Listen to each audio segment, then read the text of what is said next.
when I talk to women, I have absolutely nothing interesting to say. Women are not interested in me because of my education or my professional experience or like my political views. They don't find me charismatic in terms of like the sound of my voice. No.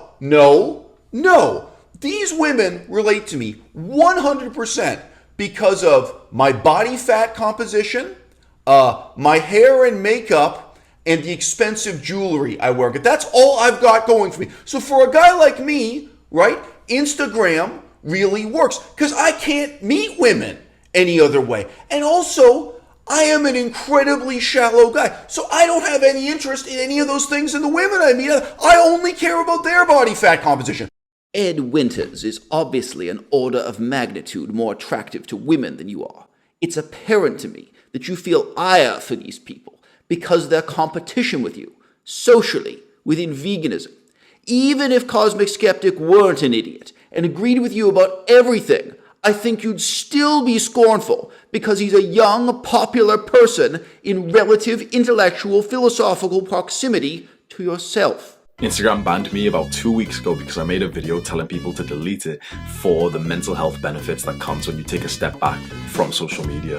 Thousands of men have deleted their Instagram accounts after this. Soon to be tens of thousands. You must realize that this is the war. This is our war.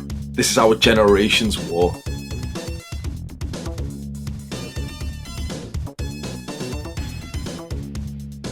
They will try to get me killed. Facebook is an idealistic and optimistic company. For most of our existence, we focused on all of the good that connecting people can do. How much of your life is a faux casual grope for intellectual/sexual validation? Really ask yourself this. And though the intellectual veneer might just work, oh, it's working, homie. It's working. Do you think the I'm a virile hottie thing is convincing anyone?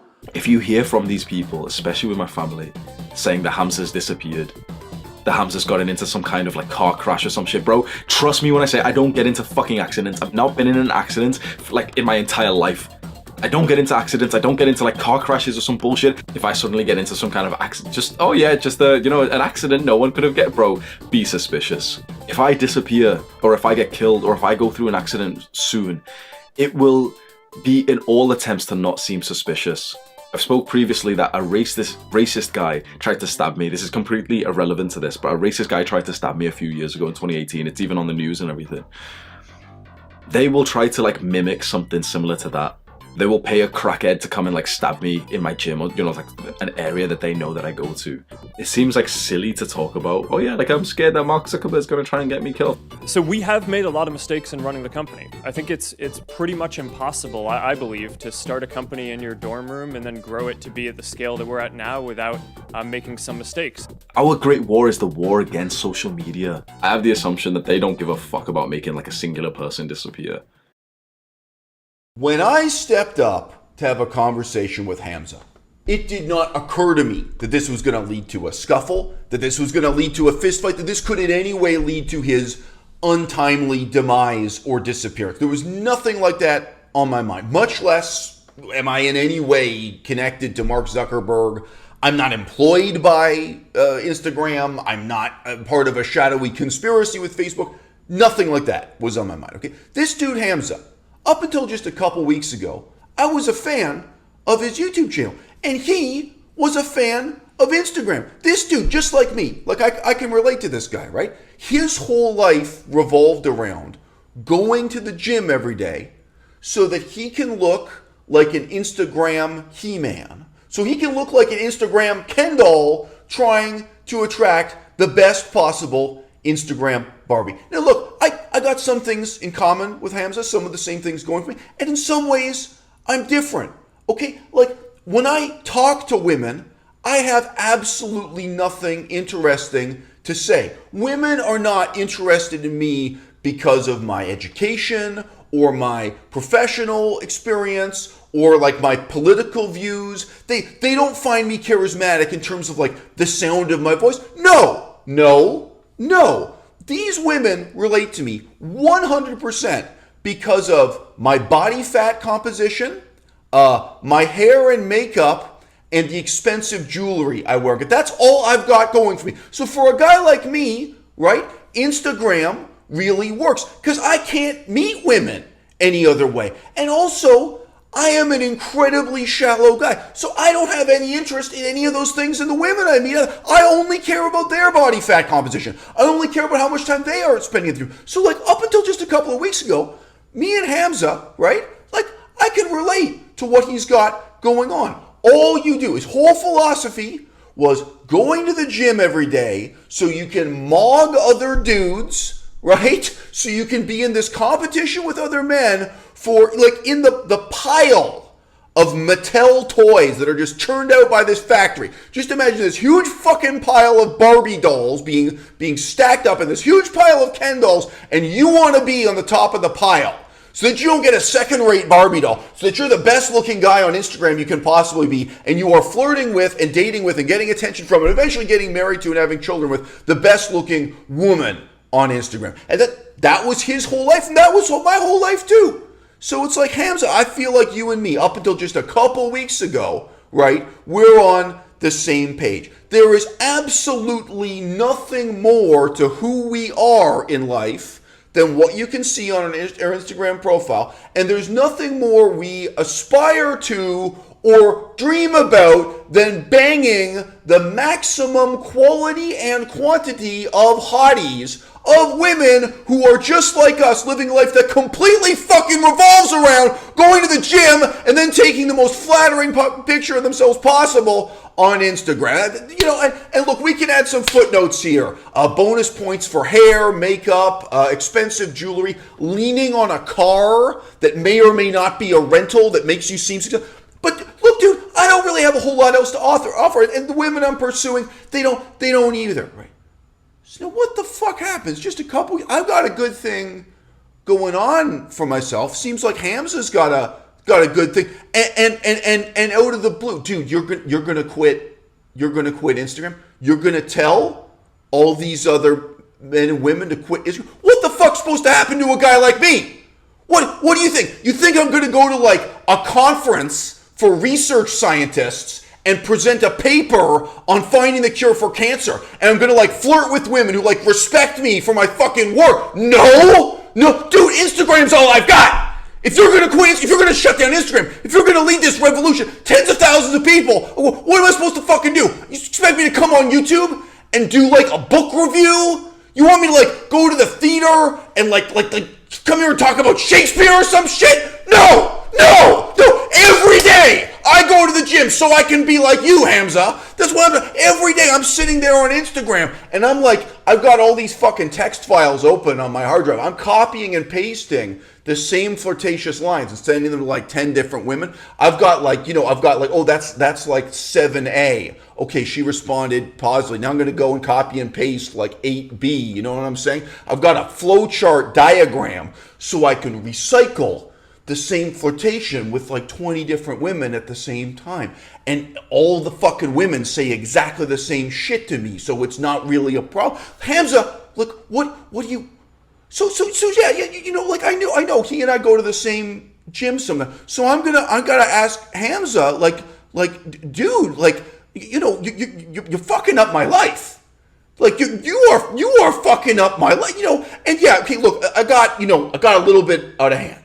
Okay, I feel some kind of way about it. You know, I kind of questioned his masculinity and the gold jewelry. I raised some questions. You know, I might have posed the question to him a little bit. Like, oh, so what? You think you're such hot shit, you don't need to be on Instagram to meet these women? Like, so what are you gonna do, man? You gonna do day game at Disneyland? You gonna flirt with chicks by the fucking teacup ride? Like, yeah, baby, how about those fucking teacup? Yeah, can I buy you some fucking candy corn?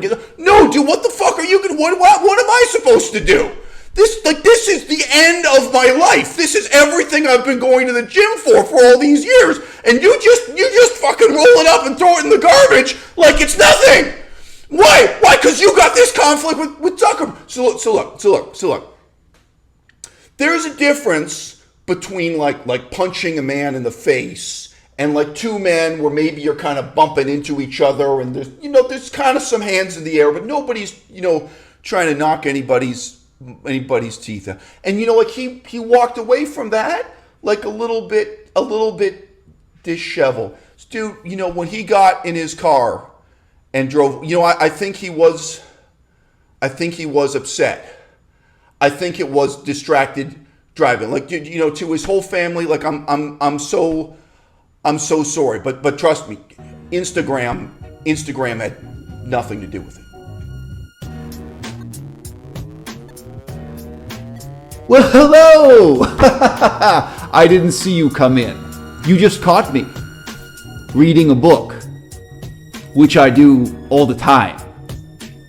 Straight out of the shower, while wearing this ridiculous bathrobe. Oh, I'm sorry, where are my manners? You probably won't recognize me without having the hood up. Virtually all of the videos on my channel I record with this hood up while preaching to you that you should have high self-esteem for reasons that have absolutely nothing to do with my crushing fear of letting you see that I in fact have hideously deformed ears. There is a sense in which beauty is objectively real, but most of what we're dealing with, most of the time in politics, is a very unreal sense and standard of beauty. It's one thing to hurt somebody's ego, to say something that would really hurt Right. their ego, Right. versus saying something that is mean-spirited and just hurtful, like making fun of somebody for something they can't change. You are not coming online and making fun of somebody for their deformities. That's really horrible and evil. And even something that you realize that they just can't control. It's what you believe they can change. Changes they can implement in their life. Or just discussing this person can help other people's lives, discussing their situation, because inevitably it will apply to other people's lives. Right now, this is the cover of GQ magazine.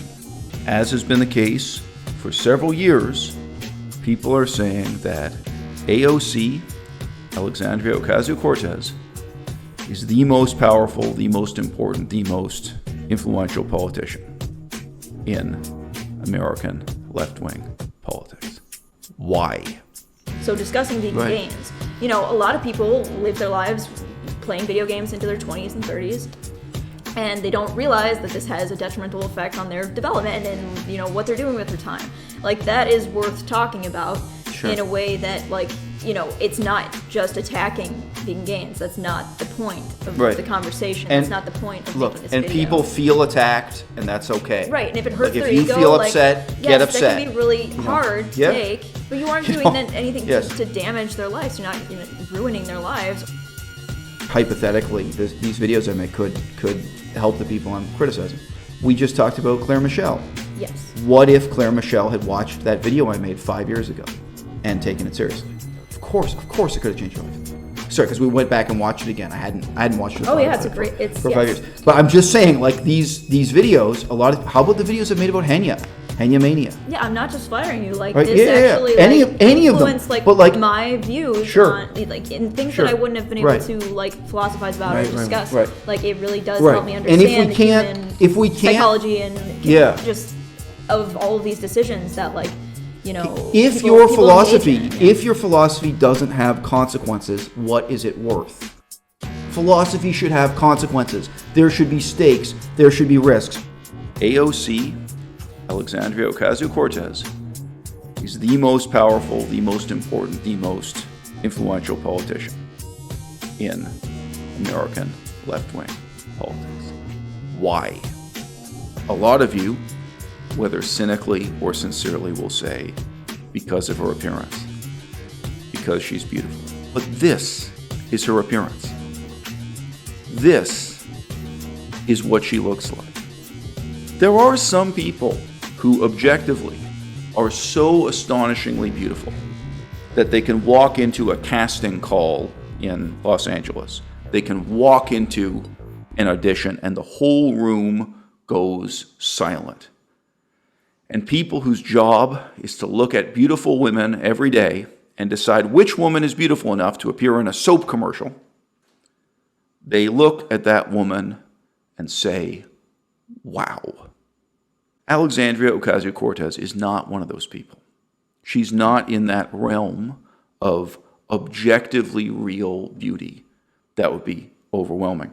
If I had known her in university, I would not have noticed her as one of the pretty girls. I would not have remembered her as one of the pretty girls. There is a choice being made here to glamorize her, to sexualize her. There is a choice being made here to throw away the type of intellectual and ethical evaluation that we would apply to an uglier person. And that choice is dangerous.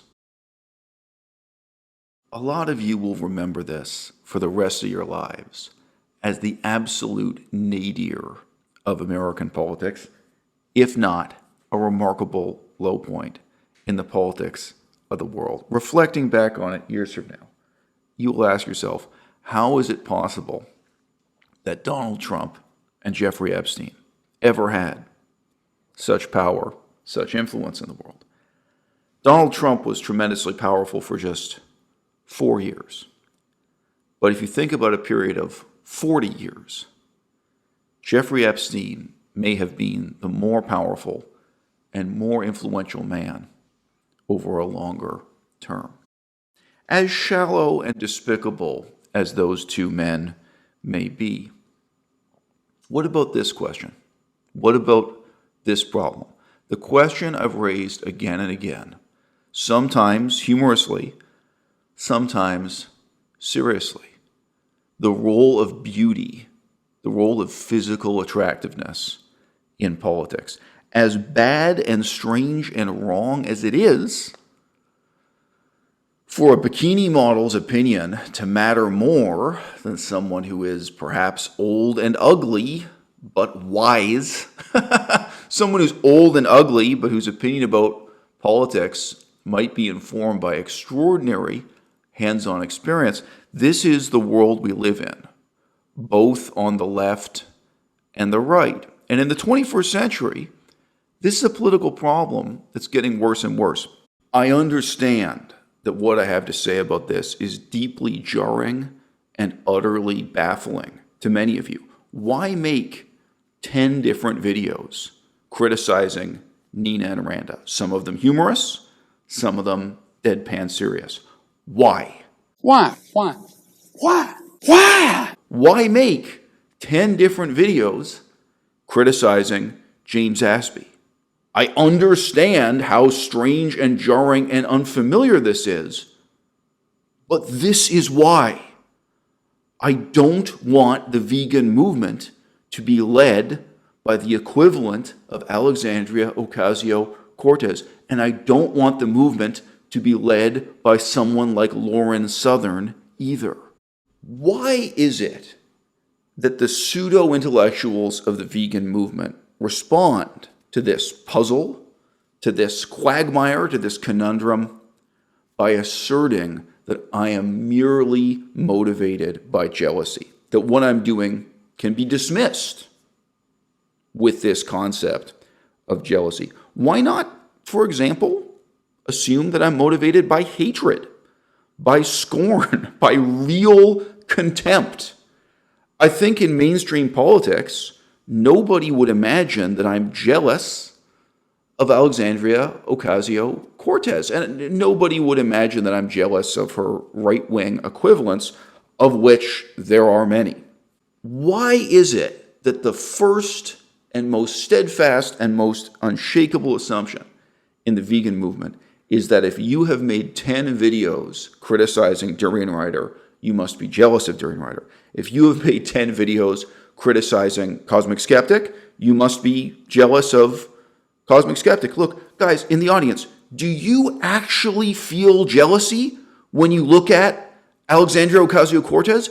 If you do, I've got to tell you, psychologically, there's something profoundly alien separating me from you. It's inconceivable to me that I would ever feel jealous of Alexandria Ocasio-Cortez. What I feel for her, what I feel for all these people, is a combination of pity and contempt. I have to know how my brain works in order to catch it from doing bad things. Hi, my name is Kristen.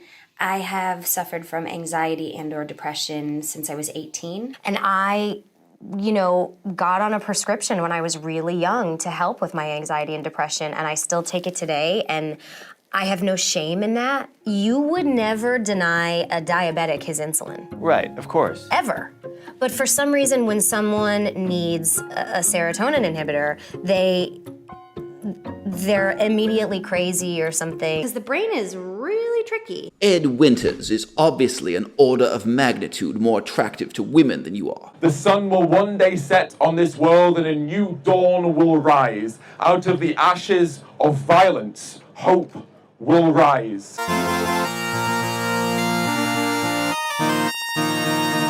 Can you feel it as it transmutes from something that we only used to be able to dream of to something that exists in front of us, something we can see, something that is tangible? Ed Winters is obviously an order of magnitude more attractive to women than you are.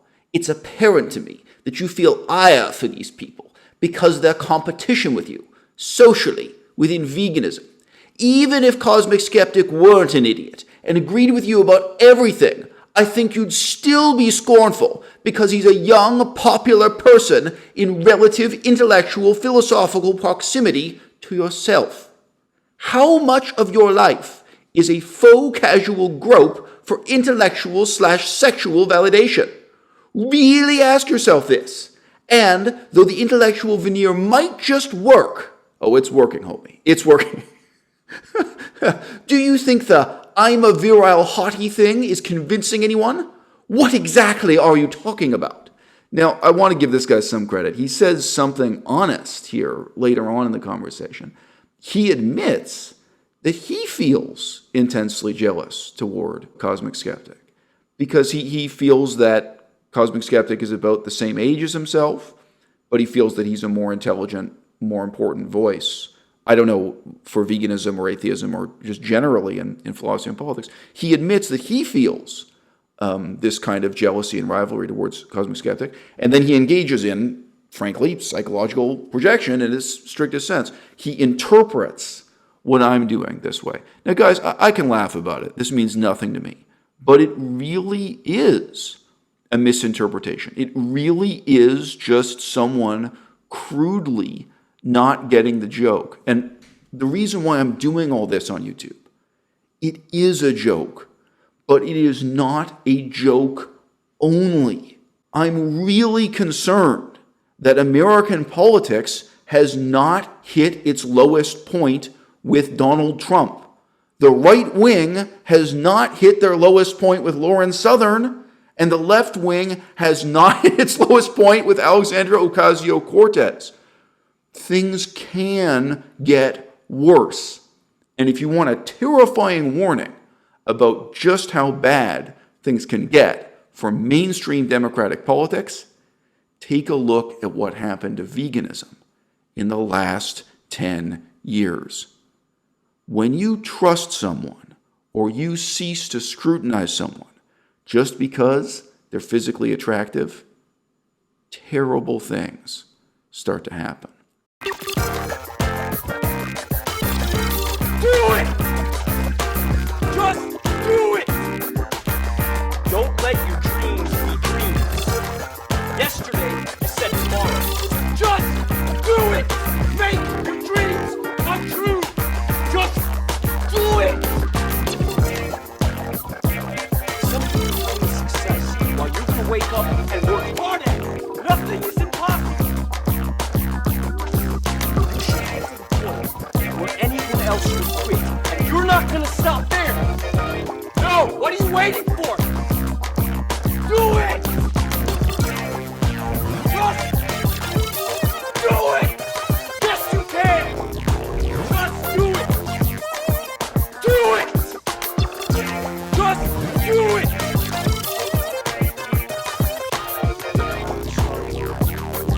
Stop giving up. Do it! Just do it! Just do it!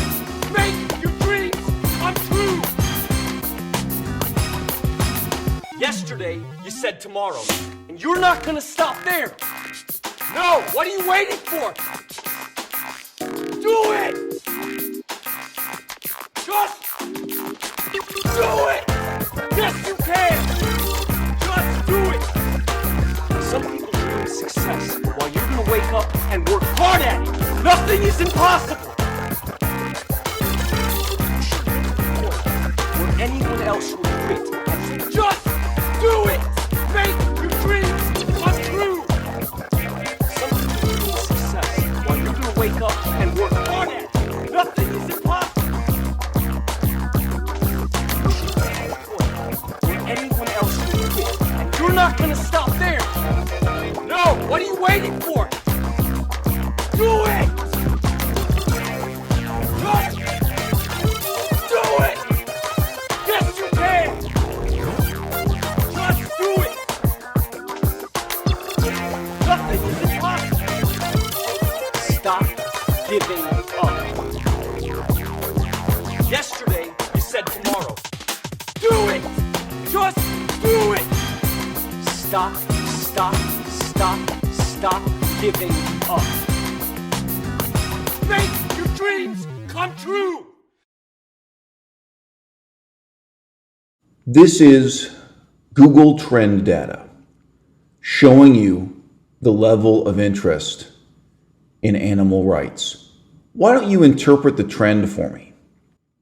Why don't you tell me long term if that looks like it's going up or going down? The last time I raised this topic for serious in-depth discussion on my channel was about 3 years ago. And the only counter argument I received was, but look at how well these for-profit companies are doing. Look at how well these vegan companies are doing on the stock market.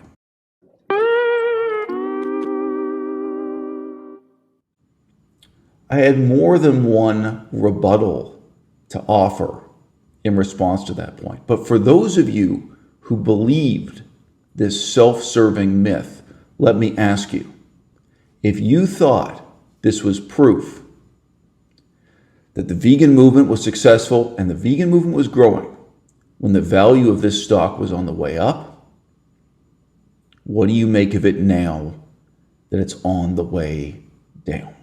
If you're going to make quantitative claims in the social sciences, you have to calibrate them. If you're going to point the finger at a chart like this and say, this is extraordinary, you have to compare it to something else to give a sense of what ordinary might be.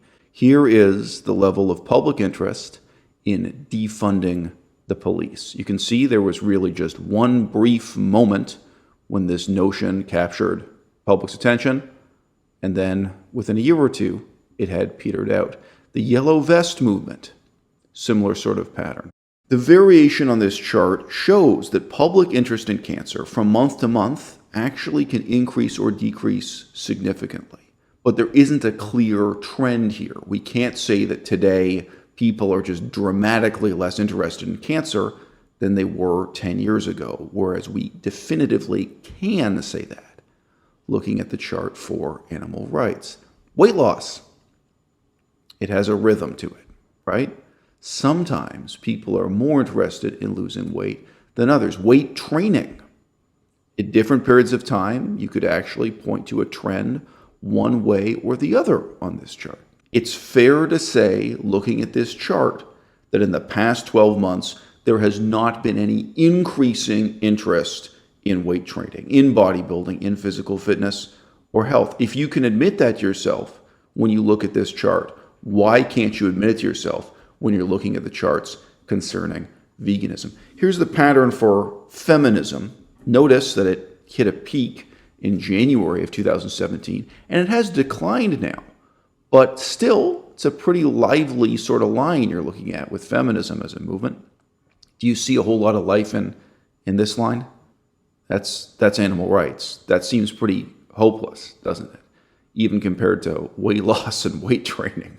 Now, interest in veganism is not quite the same thing as interest in animal rights. And that's why this chart shows a more modest decline And if, for the sake of your pride, you would like to insist that it is merely stagnating rather than declining, please answer this very simple binary question. Is it increasing? Is it growing? You know the answer is no. Therefore, the movement is failing. And we have to address our philosophies. We have to address our political strategies to a movement that is in a period of decline following after several successive years of failure. I got just one comment on my channel yesterday that basically said, in not particularly polite words, that I was incredibly ugly and that I only held the political views that I do because I'm so ugly. This isn't the first time I've heard such a thing on the internet, but I really thought, wow, it's been years. Like, when was the last time someone said something like this to me? And as I cast my mind back, I remembered back in the year 2016, I used to hear that all the time. I heard it from my fellow vegans in 2016 and 2017. Now, I don't think I'm the most attractive person in the vegan movement.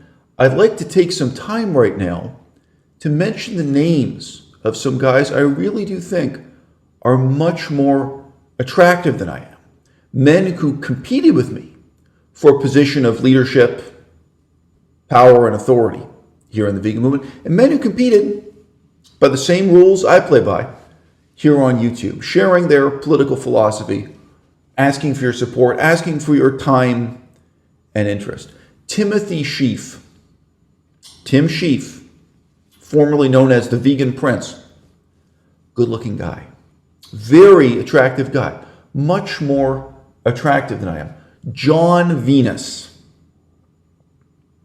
very attractive guy, much more attractive than I am.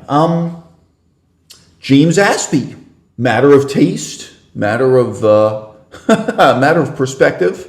I mean, it depends on whether you're looking up at him or looking down at him, I suppose. Very, very attractive guy. And you know what? A little bit of an acquired taste. But Gary Yourofsky, I'm going to go out on a limb here and say Gary Yourofsky is more handsome than I am. Very attractive guy. Look at what happened to the vegan movement in the last 5 years. Look ahead to the next 5 years and start asking yourself serious questions about where this is going, why it is that the tactics we used in the past failed, who our leaders are, who they should be, and why. It's okay to admit to yourself, this is a virtue I don't have. It's okay to look at a situation and think through, what would a more virtuous person have done? How would a more virtuous person have reacted? Then think about what particular virtue it was that you were lacking.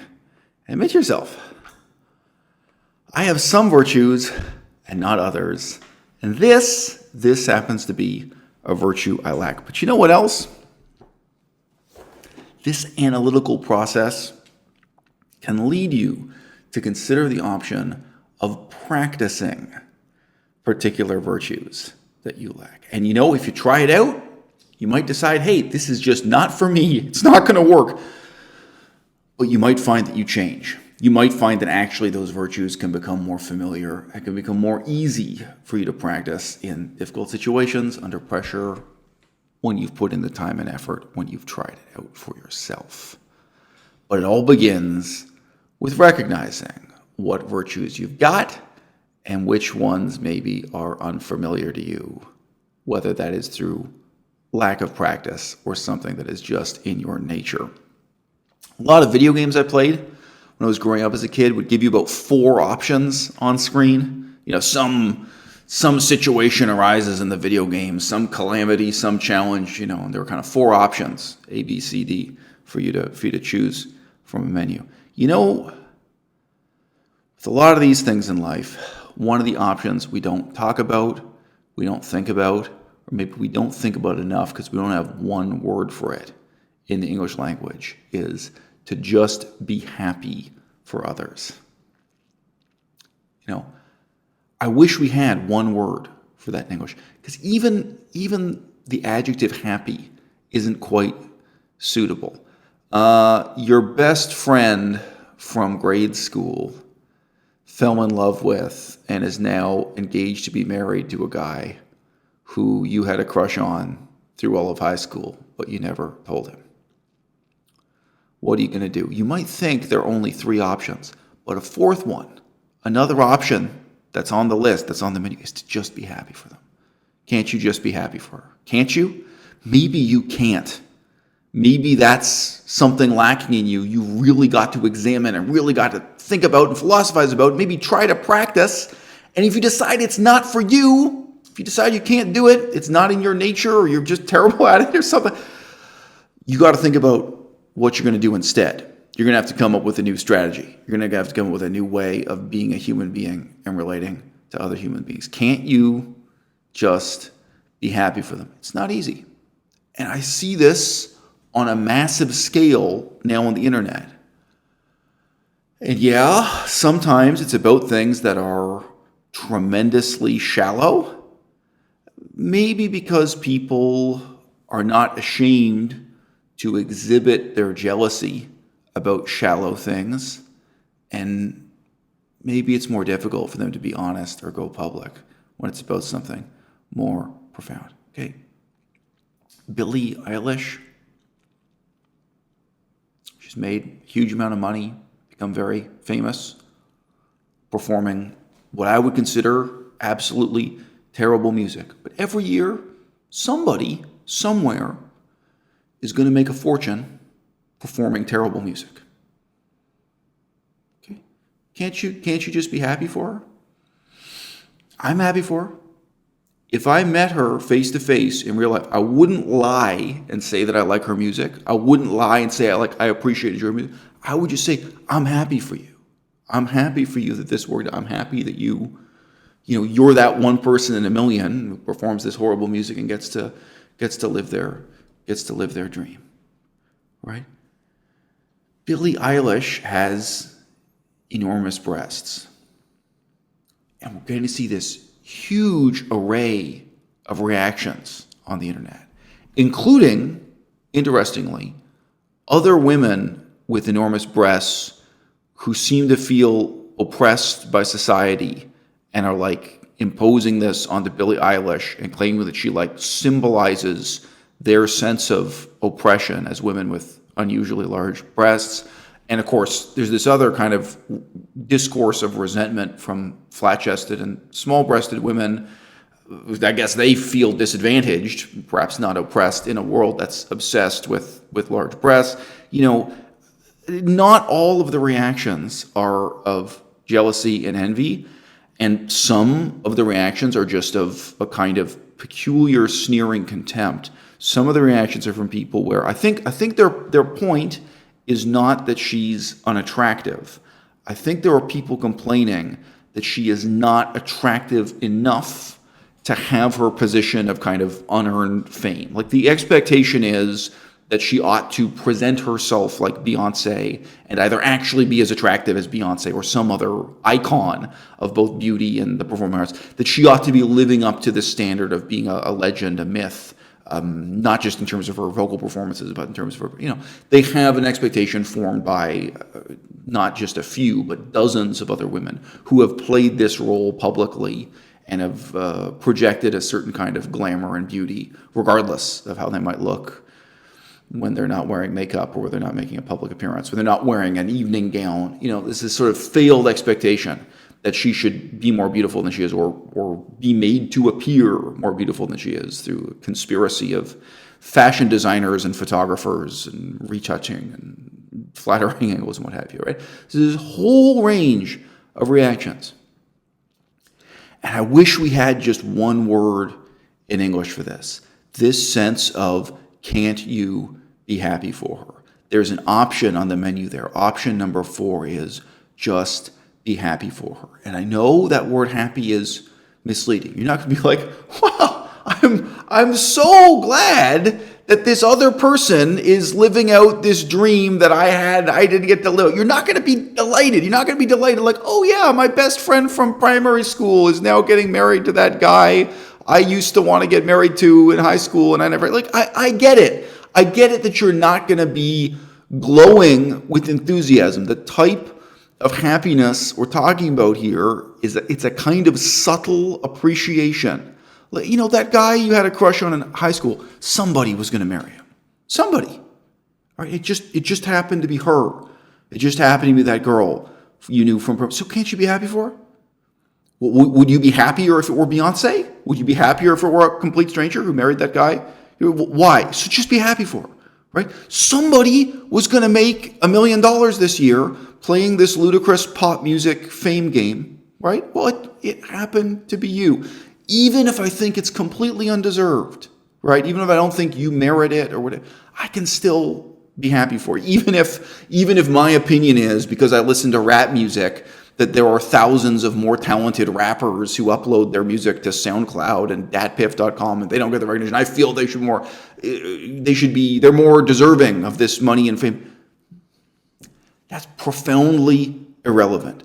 There's an option on the menu here. Can't you be happy for her? Okay? The other controversy surrounding Billie Eilish is the extent to which she does or doesn't represent a positive voice within veganism, a positive voice for veganism. All right? And on some level, we all know Billie Eilish is 18 years old and she's not an intellectual. Can't you just be happy for her? Like, seriously, she has somehow stumbled into this veganism thing. And, you know, she may be the worst vegan in the world. I'm happy that she stumbled into it. There may be a lot of things that she's doing wrong. I hope she figures them out one by one. There were a lot of things she hasn't thought through or she doesn't have the most philosophical angle on. I hope that in the years to come, she recognizes those things and thinks them through and becomes wiser and a better voice for veganism and just a more articulate voice for herself, frankly. She's obviously someone who struggles a great deal with giving interviews or public speaking. Yeah. Criticism is an option. Anger, outrage, disappointment is an option. Disappointment, right? But do you not think it's possible that the reason why option number 4 doesn't come up here in your mind? Do you not think it's possible that you're thinking on some level, this was a dream you had, that you wanted to be the voice for vegan activism, and you think you could do better at it? Just like a whole lot of people on the internet, they wanted to be the next Beyonce, they wanted to be the next famous singer, and they have this sense of resentment that she's not doing it right, that they could have done better. There's this sense of resentment that you could have seduced and fallen in love with that guy you had a crush on in high school, but some other girl got him and said, do you not think there's a kind of undertow? And your problem is that you can't feel happy for others because part of you still wishes that you could take their place.